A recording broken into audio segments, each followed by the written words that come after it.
Nandito tayo sa house na lilipatan namin and wala pa kami masyadong gamit dito. Isa pa lang actually. Samahan niyo na ako and iikot ko kayo. So, ito yung entrance namin. Medyo unique tong bahay na to. Kaya papakita ko sa inyo. Tara. Ito, may parang hallway na kaagad. Dito, yung bathroom. Powder room lang talaga siya. And then, ito naman yung master's bedroom. So, nandito meron kaming bathroom. Spacious yung bathroom namin dito. So, yan, may shower kami and toilet. And then, ito, may sink. Off na natin, sayang kuryente.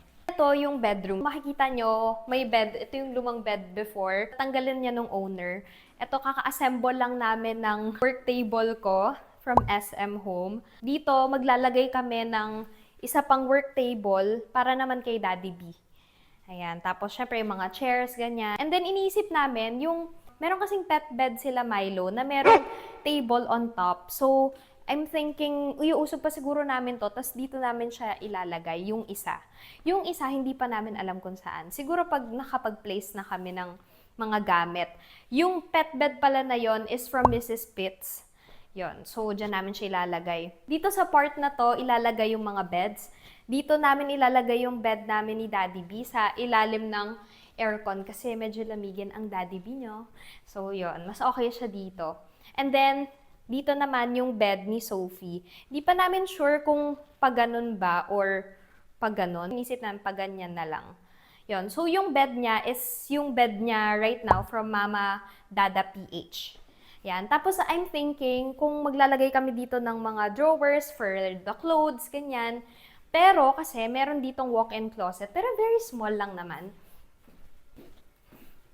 So, ayan, meron kaming walk-in closet dyan. Okay, punta na tayo sa second floor.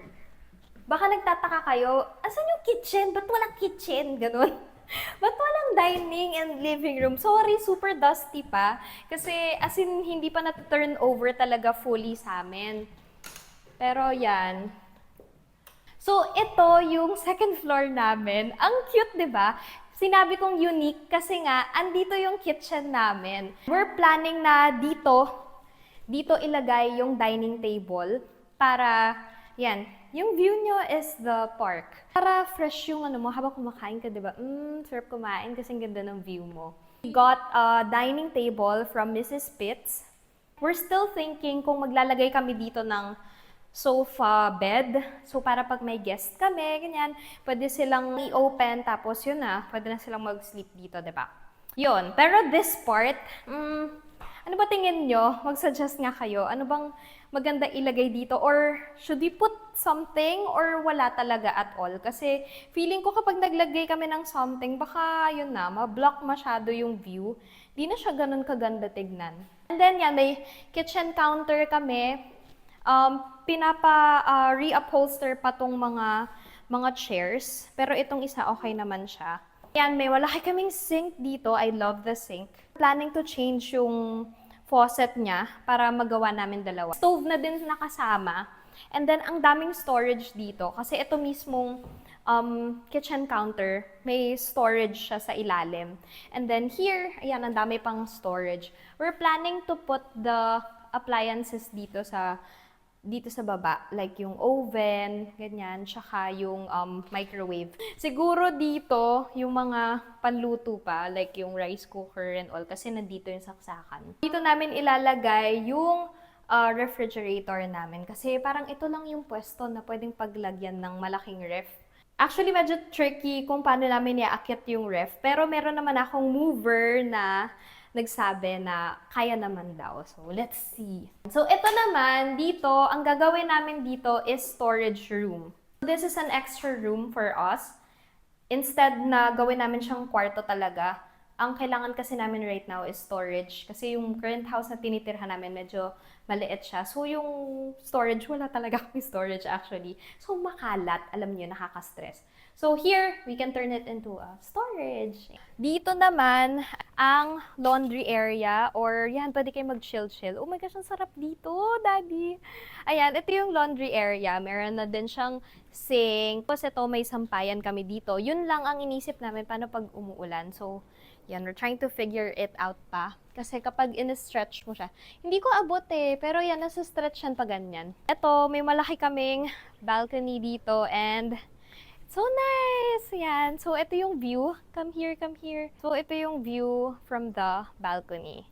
Ayan, ang ganda ng mga trees. 'Di ba? Huwag mo kunan yung sinampay ng kapitbahay. Ayan, so ang ganda 'di ba? Dito sa second floor, meron ding bathroom, pero parang may inaayos pa sila eh. So ayan, may shower, and then may sink, and may toilet. Kompleto naman siya. And then, ito na yung magiging room ni Sophie. Room, I mean, play area. Ito yung room na ito-turn natin into iba-ibang theme. So, yan. Suggest kayo kung meron pa kayong masasuggest na iba pang room theme. Ngayon, medyo into Disney princess ang ating little girl. Ito naman yung sunroom sa baba. Hindi natin napuntahan kanina. Space lang, pwede tayo mag-yoga-yoga dito, ganyan, in the morning. Medyo mainit lang siya in the afternoon. Pero kunyari ngayon na hapon na, parang ang sarap ng feeling. Lalo na mahangin talaga kasi dito. Kaya pwede mo siyang asin i-open ng ganyan. And para na siyang continuation ng bahay mo yung outdoor. Ayan, sarap. Yeah. Abangan na lang guys kung paano yung magiging itsura niya kapag nandito na yung mga gamit namin. Bye-bye! Love, love!